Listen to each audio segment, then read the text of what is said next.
Salut les potos, j'espère que vous allez bien. Je suis très heureux de vous retrouver sur ma chaîne Les Reviews du Sanctuaire pour cette 42e chronique vidéo, donc vidéo remake un petit peu, puisque je vous avais parlé d'une figurine que vous êtes encore nombreux à attendre dans sa version Bandai, donc à savoir le Albéric de Maigresse de chez Bandai. Mais c'est pas de ça dont je vais vous parler aujourd'hui, puisque j'ai reçu en fait sa version bootleg de chez J-Model MST. Donc c'est par rapport à cette figurine donc on va s'intéresser aujourd'hui. Donc pour tout vous dire au niveau du sommaire, je vais pas trop m'attarder sur l'aspect technique, on va dire, de cette figurine, puisque j'en ai déjà longuement parlé donc dans la review de mon Albéric Bandai. Donc je vous remettrai le lien d'ailleurs pour ceux qui veulent la revoir dans le descriptif donc de la vidéo. Et donc ça va se dérouler comme d'habitude, hein. Je vais vous parler alors très rapidement de la boîte, hein, parce que vous la voyez ici, il n'y a pas grand chose à dire. Va s'en suivre donc tout ce qui est le contenu, la qualité des éléments. Je vais vous faire un montage dynamique. Je vais pas vous parler du totem puisque je l'ai déjà monté sur la review Bandai, et vu qu'il n'est pas inclus ici, j'estime que ça en fait pas partie, mais on va le retrouver parce que pour tout vous dire, j'ai fait l'acquisition de cette version justement pour compléter ma version Bandai et ainsi avoir le totem donc que nous reverrons en fin de vidéo, donc dans tout ce qui est au niveau du bilan. Donc on va parler de tout un tas de choses au cours de cette vidéo, donc on va sans plus tarder maintenant s'intéresser autour de la boîte.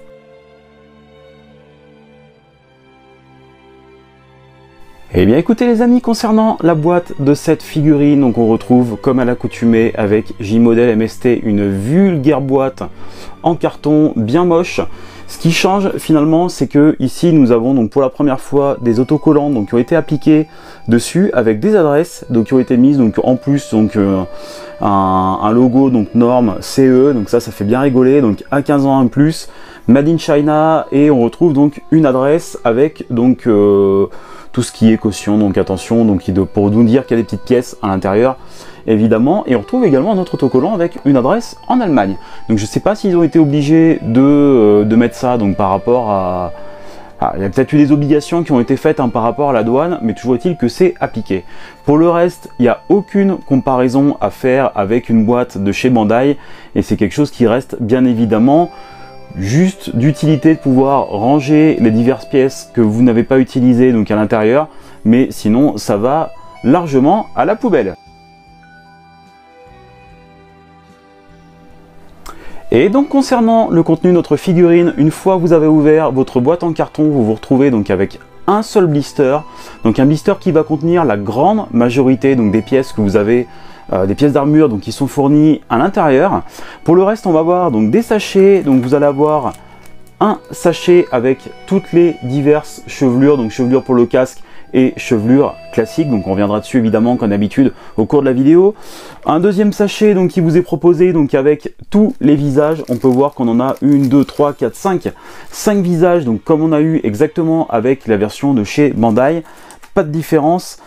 Ici nous avons le sachet, donc le troisième, avec les paires de mains, donc on retrouve comme sur la Bandai le même nombre de paires de mains. Alors attendez, j'en ai une, 2, 3, 4 paires de mains plus une main bonus qui pointe du doigt, donc voilà, donc là il n'y a pas de différence, ils ont fait la même chose que Bandai.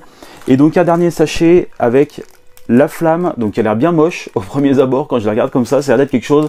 Le casque, les genouillères, donc qui sont la seule partie métallique en dehors donc de la boucle de ceinture qui est là également, et une seule paire de cache-main qui nous est fournie avec, donc ils ont été un peu rapias par rapport à ça.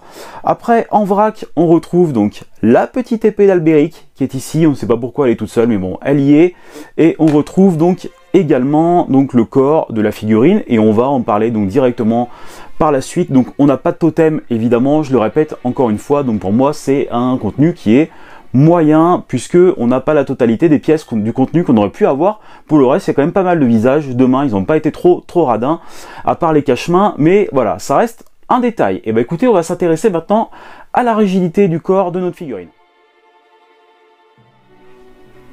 Eh bien écoutez les amis, je vous reprends le cours de cette vidéo où on va parler donc de la qualité des éléments, mais avant on va faire le test de rigidité de cette figurine. Alors je reprends, je vous le dis, je suis désolé puisqu'en fait j'aurais dû sortir cette vidéo il y a déjà facilement 3 semaines à peu près où j'avais commencé le tournage et j'ai eu pas mal d'aléas de la vie, donc j'ai dû arrêter, j'ai pas pu continuer comme je voulais. Donc je m'en excuse, je reprends cette vidéo, j'espère qu'elle va vous intéresser et à ce titre-là, je vous remercie vraiment chaleureusement donc les gens qui suivent fidèlement la chaîne. Vous êtes de plus en plus nombreux et je tenais à vous le dire, ça me touche encore énormément. Alors pour revenir donc à notre figurine, par rapport à ce corps, donc déjà moi il y a une chose que j'avais vu, j'avais commencé déjà à tester un petit peu le montage des pièces pour voir comment ça s'adaptait. Et là je vais en parler tout de suite, avant de faire la rigidité. Je sais pas si vous voyez en fait les traces de peinture hein, qu'on a directement ici sur le bras. Donc on a des taches de peinture, donc ça encore une fois j'en ai également ici. Donc je suis bien content d'avoir stoppé parce que en fait une fois de plus J-Model peint à l'arrache les pièces de la figurine. C'est tout balancé hein, dans des cartons, des pièces, enfin dans des boîtes, hein, ils mettent tout ça ensemble directement et ça n'a pas le temps de sécher correctement. Donc vous quand vous allez mettre les pièces d'armure, je vous conseille de faire attention puisque vous allez avoir de grandes chances d'avoir une décoloration de l'armure, surtout sur le corps de notre Albéric qui est blanc pour l'occasion. Donc déjà on a parlé de ça. Alors maintenant l'intérêt de ce corps qu'on a ici, c'est que c'est un corps qu'ils ont sorti spécifiquement pour cette figurine. On a pu voir qu'ils nous ont fait des premiers V2 EX avec Seiya et Shiryu du Dragon, donc qui sont absolument catastrophiques hein. D'ailleurs au passage, donc personnellement je les testerai pas parce que je les trouve vraiment décevants au niveau de la finition et des visages. Mais pour l'occasion, donc ils nous avaient fait le corps hein, pour des armures plus légères qu'on retrouve ici avec Albéric, puisqu'il a une armure qui est très peu couvrante par rapport à d'autres chevaliers où notamment on n'a pas de corset, de pièces de corset, donc on a vraiment les petites stries hein, ici, du pli du tissu hein, qui vient ici. Donc ça c'était plutôt pas mal. Le corps en soi, j'ai pas grand chose à redire. Niveau de la rigidité, ça a l'air bon. Alors c'est moins rigide que ce que j'ai eu habituellement, donc pour moi c'est pas excellent. C'est bon, j'ai peur qu'avec le port de l'armure par la suite, qu'on retrouve quelques défauts. Mais bon, en tout cas, voilà, j'ai pas quelque chose, c'est pas hyper choquant. Je sais que certains d'entre vous ont reçu la Bandai et visiblement sur les versions européennes qui ont été livrées, il y a des soucis de rigidité. Là pour ma part, ça reste correct et en tout cas le corps en lui-même est de bonne facture, donc pour moi c'est bon. Et bien écoutez, on va regarder la qualité des éléments maintenant. Alors écoutez, concernant la qualité des éléments, on va surtout donc s'intéresser aux pièces d'armure assez rapidement. J'essaie de pas trop perdre de temps au cours de cette présentation. Déjà les pieds, ce qu'on peut en dire, c'est que on va voir déjà la particularité de cette peinture qui me semble assez fragile malgré tout. On va en reparler au cours et on va la comparer également avec la Bandai. On va voir qu'on a des différences. On avait pas mal critiqué sur les premiers visus la Bandai au niveau de cette peinture qui semblait bleue, qui au final avec une lumière naturelle ressortait sur vraiment quelque chose de plutôt agréable avec un beau vert émeraude selon l'éclairage. Et là au final on a quelque chose qui est quand même beaucoup plus bleu pour le coup. Donc voilà, c'est pas extraordinaire. On peut voir en fait hein, de près que la peinture est pas exceptionnellement bien appliquée comme on voit dans les pliures sur le côté si vous regardez bien, mais ça reste plus ou moins correct, mais elle a l'air quand même hyper fragile. Je vais continuer et on va directement regarder les pièces d'armure une par une. Alors je vous ai mis ça avec des petites tiges pour essayer de vous montrer. Alors j'ai testé ça, vous me direz en commentaire hein, si vous trouvez ça agréable ou pas. J'ai essayé de mettre ça de façon à ce que vous n'ayez pas forcément mes grosses paluches et vous puissiez voir au mieux les pièces. Alors là je vous invite à bien regarder, hein, surtout sur cette jambière là, celle-ci j'ai pas eu trop de problèmes. On peut voir que c'est pas hyper propre non plus. L'application de la peinture, hein, il y a des petites pètes, il y a comme des micro-rayures sur les pièces et là surtout on peut voir ici que j'ai un beau star de peinture qui manque. Donc ça c'est encore la qualité J-Model hein, avec je pense que ça a été pareil, pas le temps de sécher, ça a été mis, ça a dû se frotter sur d'autres pièces et la peinture s'est barrée à cet endroit là. De même que derrière on peut voir qu'il y a des petits défauts, c'est pas hyper propre donc par rapport aux jambières. Directement on va regarder, donc j'ai les deux pièces de genouillère, donc là pour le coup vous allez avoir droit à mes jolies paluches.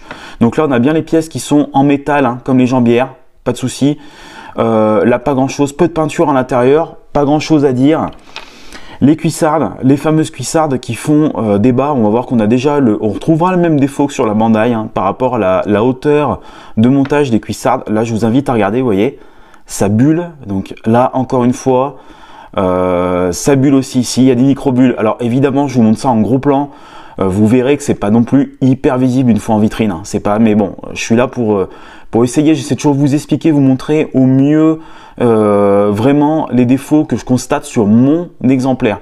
Je le dis encore une fois parce que de temps en temps, je lis des commentaires sur les réseaux sociaux où il y en a qui disent ouais le gars il disait que c'était vachement bien. En fait la figurine elle est pourrie.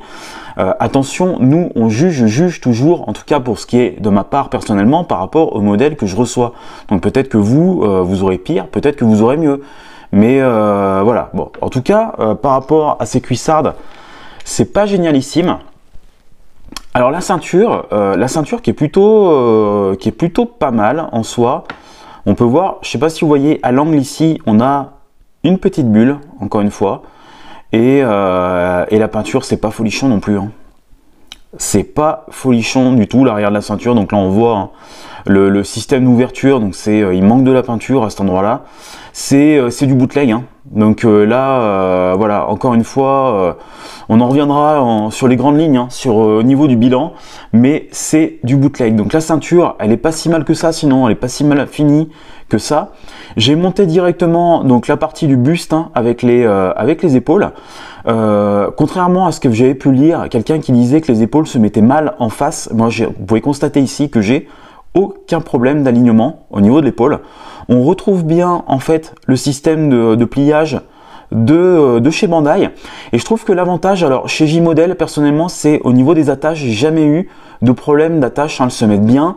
J'ai pas eu de problème de casse comme on a pu avoir chez CS Model passé un temps, et voire même chez Bandai. Hein. Donc ça, par rapport à ça, c'est plutôt un bon point chez eux. Autrement, voilà, la pièce principale du buste, j'ai pas grand chose à redire dessus. Elle est pas trop mal. Et on a bientôt fini de faire le tour déjà de cette armure hein, qui est assez légère. Je l'ai dit, donc avec les avant-bras. Donc, hop, on n'a pas de brassard dessus. Les pièces d'avant-bras, on peut voir de près. Alors, c'est toujours filmé en lumière naturelle. Donc, je déteste, hein, moi, les grosses lumières flash hein, qui trompent un petit peu, je trouve, sur le rendu général de la figurine. Donc là, c'est vraiment de la lumière naturelle. Et on peut voir donc toujours ces espèces de traces de moulage qu'on a dessus hein, chez eux sur les deux. Donc ça vous y réchapperez pas, vous l'aurez aussi. Et toujours quelques micro-bulles qui apparaissent hein, au niveau de la peinture. Donc voilà, c'est pas... encore une fois, c'est pas... il y a pire, mais c'est pas extraordinaire. Sur un autre point, le casque. Alors le casque, moi j'ai pas trop de soucis. On peut voir qu'on a une trace de grappe en haut, mais qui est plutôt bien placée. Donc c'est pas hyper visible. Donc ça c'est plutôt bien. Et alors la chevelure c'est plutôt une bonne surprise pour ma part. Je suis pas déçu. On verra. J'essaierai de vous la comparer avec la Bandai tout à l'heure. Mais bon, il y a toujours 2-3 petits gratons hein, en haut, mais sincèrement, je trouve qu'ils se sont quand même bien améliorés par rapport à ce que j'avais eu. Je me souviens sur leur Poséidon, la chevelure était dégueulasse, et là on a quand même quelque chose de vraiment plus sympa. Alors vous voyez, du coup, je vous parlais de la chevelure, hein, et moi je trouve qu'elle est vraiment pas si mal que ça.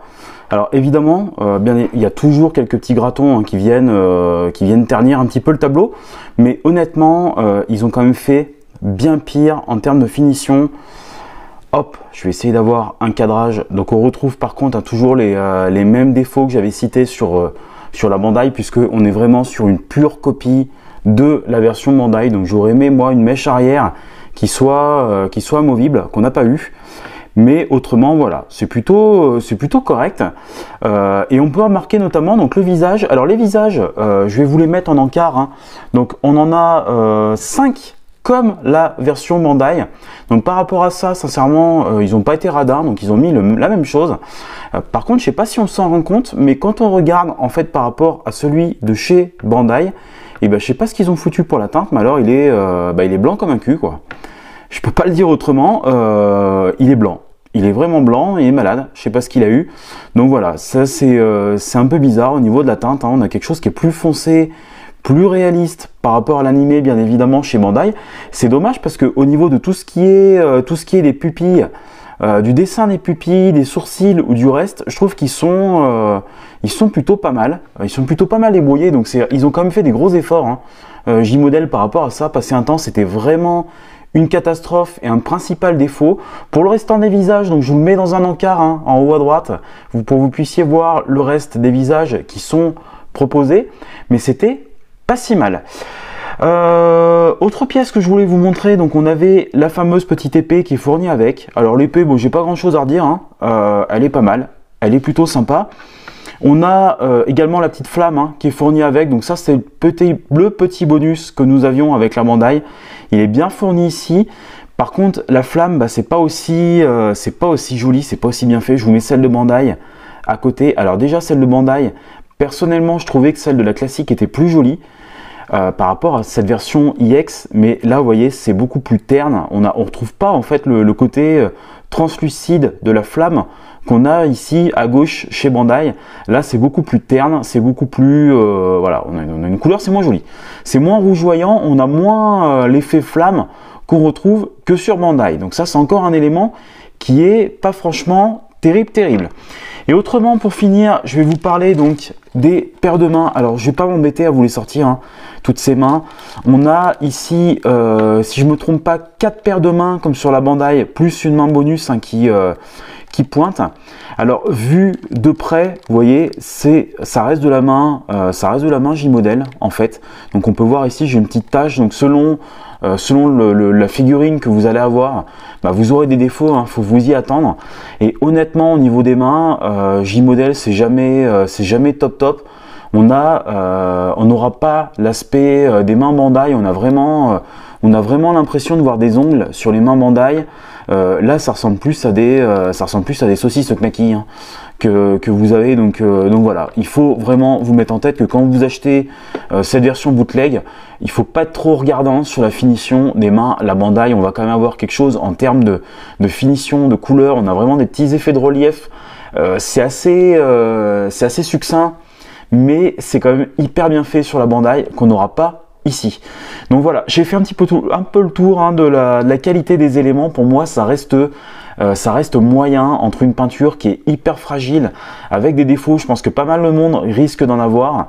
Les visages qui sont un peu blancs et donc la flamme qui est pas non plus terrible, et les mains qui restent hein, toujours de la qualité en deçà de Bandai avec J-model.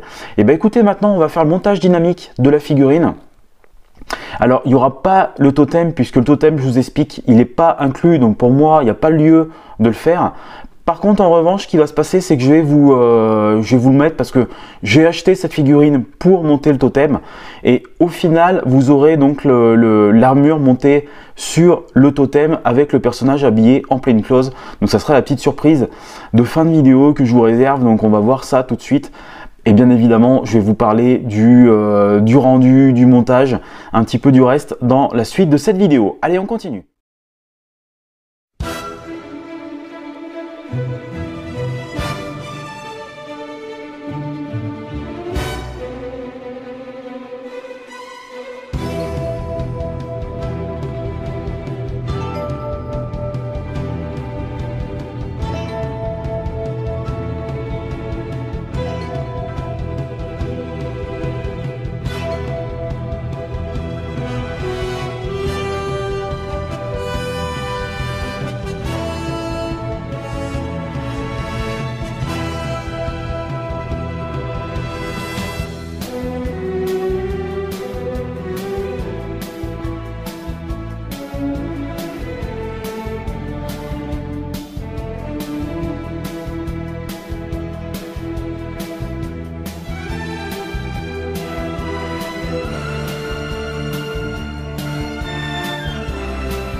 Eh bien écoutez les amis, on se retrouve pour la suite de cette vidéo. On a pu voir le montage dynamique de la figurine qui pour ma part s'est très bien passé. J'ai rien de particulier à vous signaler par rapport à ça. Donc c'est une armure qui est assez légère et qui se monte aussi bien que la Bandai. S'en est suivi donc la partie sur la maniabilité, donc vous avez pu voir divers poses que j'ai essayé de vous proposer. Alors à ce sujet-là, je sais bien que je ne suis pas le meilleur poseur du monde, il y a tout un tas de gars extrêmement talentueux sur les différents groupes qui font des choses assez incroyables. J'essaie simplement de vous mettre tout ça en valeur du mieux que je peux avec mon cœur et notamment avec des petits accessoires, donc à la base qui sont des accessoires que vous pouvez voir devant vous qui sont utilisés pour les figurines Bandai de la gamme Figarts. Et au final, j'ai pu voir sur internet des gens qui s'en servaient pour les mid-close. J'ai trouvé que c'était une excellente idée, ce que j'essaie de refaire ici. Alors bien souvent, j'en profite pour répondre à une question, puisque j'ai reçu pas mal de messages par rapport à ça, pour me demander où est-ce que je trouvais ces petits items qu'on retrouve pour embellir tout ça. Et donc c'est tout simplement sur AliExpress, puisque AliExpress, et bien évidemment, les Chinois copient également ce genre de petits accessoires, donc ça revient beaucoup moins cher, ils sont de bonne facture et ça permet de s'amuser énormément avec. Voilà pour ça. Maintenant, pour finir, donc au niveau de la maniabilité, bah écoutez, ça reste également une très bonne figurine, pas grand chose à redire. On y reviendra dans le bilan définitif, mais tout comme la Bandai, donc c'est une armure qui se manipule très bien, si ce n'est que j'ai été un petit peu embêté à cause de la rigidité du corps. Je reviendrai un petit peu plus tard là-dessus dans le bilan. Et maintenant, on va tout simplement parler donc du rendu de notre figurine. Alors attention pour le rendu, je veux pas trop aller loin par rapport à ça puisque c'est une figurine que j'ai déjà détaillée par rapport à la Bandai. Donc là, je vais vraiment parler de ce qui est du rendu, de la qualité de cette copie et la voir comme une copie, puisque ce qui est la qualité générale en comparatif par rapport au Setei et à l'animé, j'en ai longuement parlé à travers ma vidéo, ma review tout simplement de ce Albéric de Maigres Bandai. Donc du coup je vais pas revenir une seconde fois par rapport à ça, sachant que vous avez pu voir qu'on a des visages qui sont un petit peu plus blancs, donc qui sont un poil moins beaux, mais globalement on a quand même quelque chose de pas si mal que ça. Maintenant, je vous ai mis tout ça donc en scène, donc on peut voir la fameuse figurine donc Bandai qui est juste ici pour l'occasion. Je vous ai ressorti la matraque, comme on m'a fait la réflexion dans un commentaire dernièrement. Je vous ai ressorti la matraque et donc on peut voir la figurine Bandai qui est ici, le totem qui est au milieu et donc la figurine habillée en pleine close que je vous avais promis, que je vous ai proposé juste avant dans la session posing de la vidéo. Et donc je suis super content de ce panorama.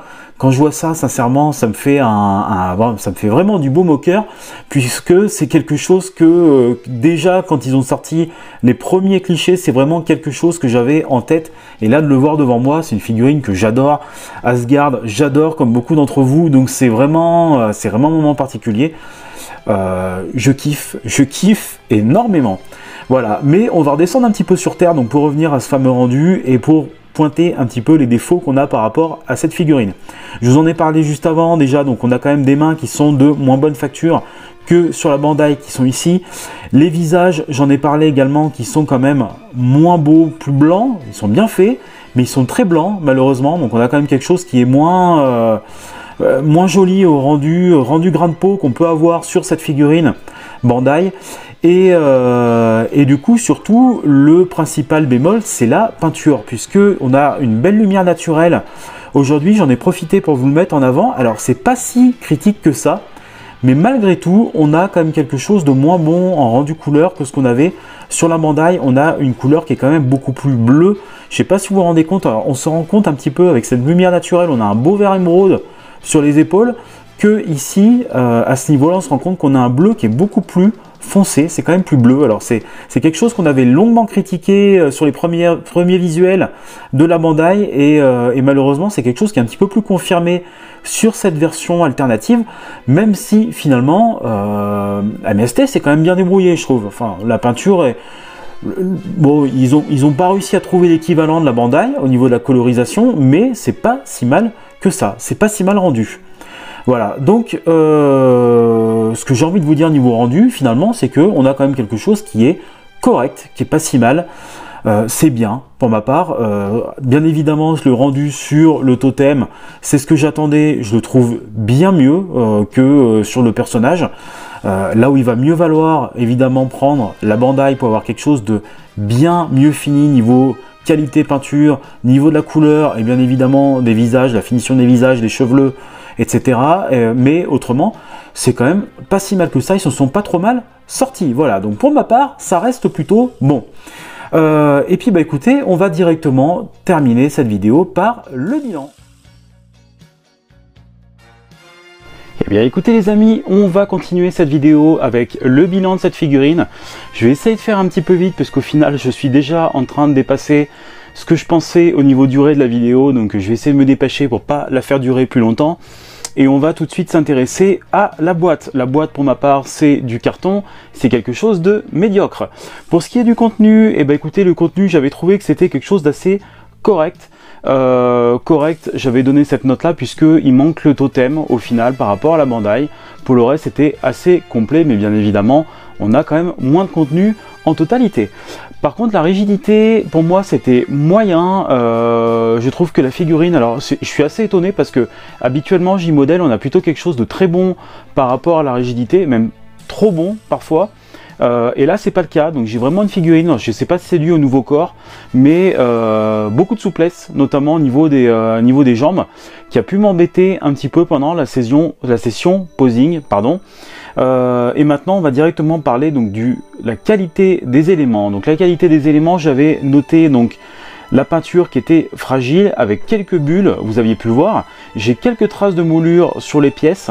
Pour le reste, la chevelure était correcte. Les mains étaient un petit peu moins bonne qualité aussi hein, que ce qu'on a habituellement avec Bandai. Pour ma part, ça restait tout de même quelque chose de plutôt bon. Et donc concernant le montage de la figurine, bah, écoutez, aussi bien que sur la figurine que sur le totem, j'ai pas eu de soucis. Donc pour le totem c'était 100% compatible pour ma part. La figurine ça s'est très bien passé, donc c'était plutôt très bon. La maniabilité ça restait très bon également malgré les soucis de rigidité. C'est une armure qui est assez légère, qui se manipule très bien, donc pas de problème par rapport à ça. Maintenant le rendu, donc je vous avais parlé donc déjà des mains qui étaient moins bonne qualité que chez Bandai, les visages qui étaient plus blancs, la couleur qui était qui est beaucoup plus bleue que chez Bandai, donc on retrouve moins ce côté effet vert turquoise, même si je trouve qu'il y a eu quand même du bon boulot de la part de J-Model qui a été fait, enfin J-Model ou MST pardon, qui a été fait par rapport à ça. Donc pour moi ça reste bon. Et en tout cas, pour en finir avec cette vidéo et vous parler donc du rapport qualité-prix de cette figurine, honnêtement, on est sur une figurine qui tourne autour de 60 €, là où la Bandai doit être autour de 100, 110 € à peu près. Donc on a une bonne trentaine d'euros de différence entre les deux. Alors honnêtement, pour ce qui est d'une exposition sur le personnage, il n'y a pas photo, choisissez la Bandai. En revanche, je trouve que c'est une bonne alternative pour pouvoir monter l'armure sur le totem. Donc en tout cas en deuxième achat, ça vous permet quand même d'économiser un petit peu d'argent, 30 €, vous pourrez certainement mettre ailleurs, surtout au prix du plein de carburant en ce moment, c'est toujours intéressant. Maintenant voilà, c'est à chacun de choisir, de faire au mieux ce qui lui semble par rapport à son porte-monnaie. Moi je trouve que les 30 € de différence ne sont pas justifiés pour le personnage. En revanche, pour faire le totem en deuxième acquisition, c'est plutôt une bonne idée de faire l'acquisition de cette figurine.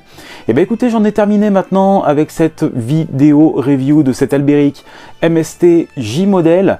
On a une actualité qui est assez riche en sortie en ce moment, donc j'ai reçu ceci, le Charon de chez Shine Time qui est arrivé, donc je vais essayer de vous en parler assez rapidement. Alors là, autant dire que celui-ci, il a l'air vraiment sympa, donc c'est une marque qui... apparemment selon les rumeurs qui s'apparenterait à Great Toys. On va en parler donc dans une prochaine vidéo, je vais essayer de vous le faire rapidement, mais c'est une figurine qui est déjà assez prometteuse, j'ai hâte de pouvoir en discuter avec vous. En tout cas, moi j'en ai fini avec cette vidéo, j'espère qu'elle vous a plu. N'hésitez pas à vous abonner, à lâcher un petit pouce bleu, ça m'aide énormément pour le référencement de ma chaîne. Je tenais à vous remercier parce que à l'heure où je vous parle, j'ai passé les 700 abonnés sur ma chaîne Les Reviews du Sanctuaire, donc merci encore, merci mille fois pour votre fidélité à ceux qui me suivent, et on se retrouve très vite pour une prochaine vidéo. C'était CDZ Gyms pour Les Reviews du Sanctuaire. Salut les amis, bye bye.